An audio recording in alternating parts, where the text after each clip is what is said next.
What is going on, folks? I'm back with another reaction to the Broncos and Chargers game. The Chargers are now 3-0.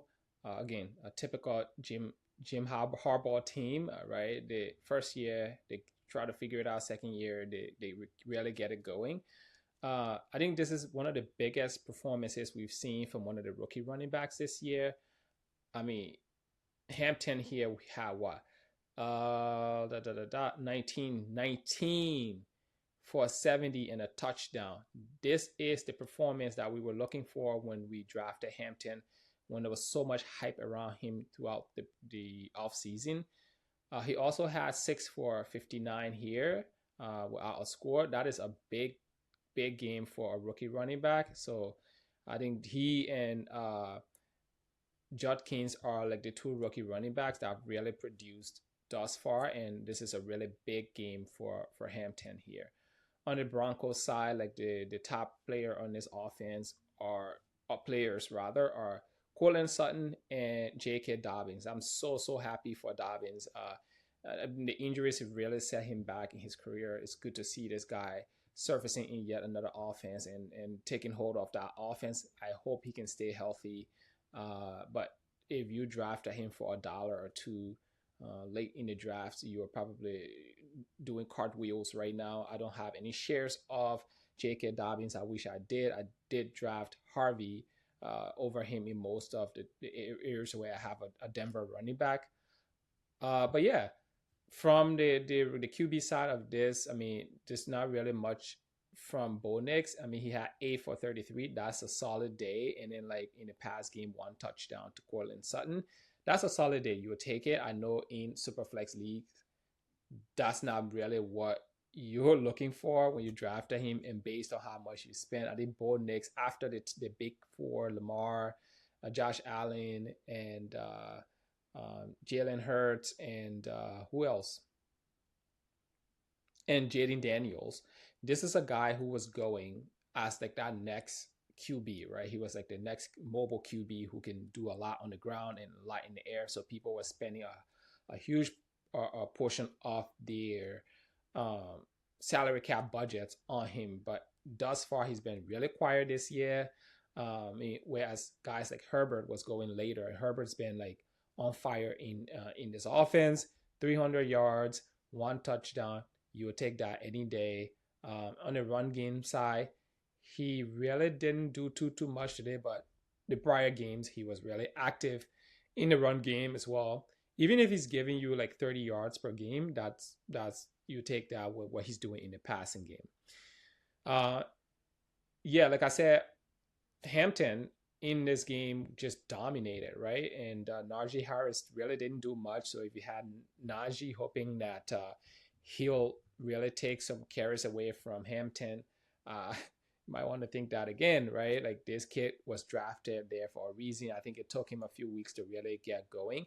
And I think the more to integrate him into the offense, the more big games you can expect from him. In the past game side, like we already talked about this, Cortland Sutton led this team this week. Last week it was Troy Franklin. So if you went and spent a bunch of your fab on Troy Franklin,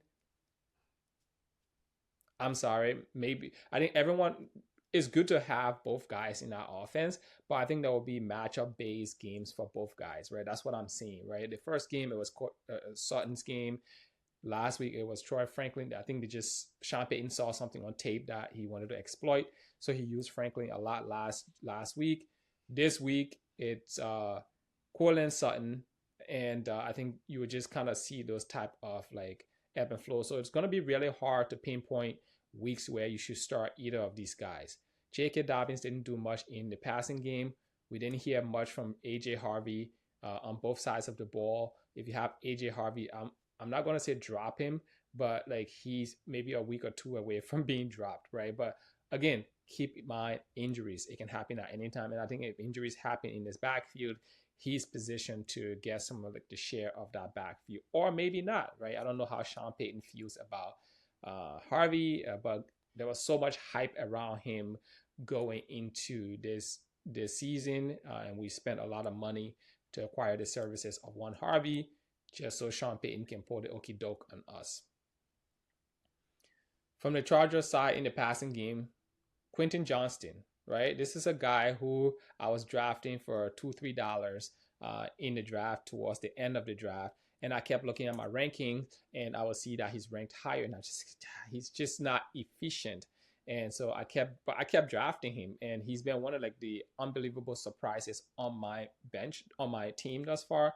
I actually started him in a bunch of leagues this week, and he produced for me yet again. 6 for 89. There was opportunities to connect on more. He didn't score a touchdown, but in fantasy right now, I would take this amount of production from him.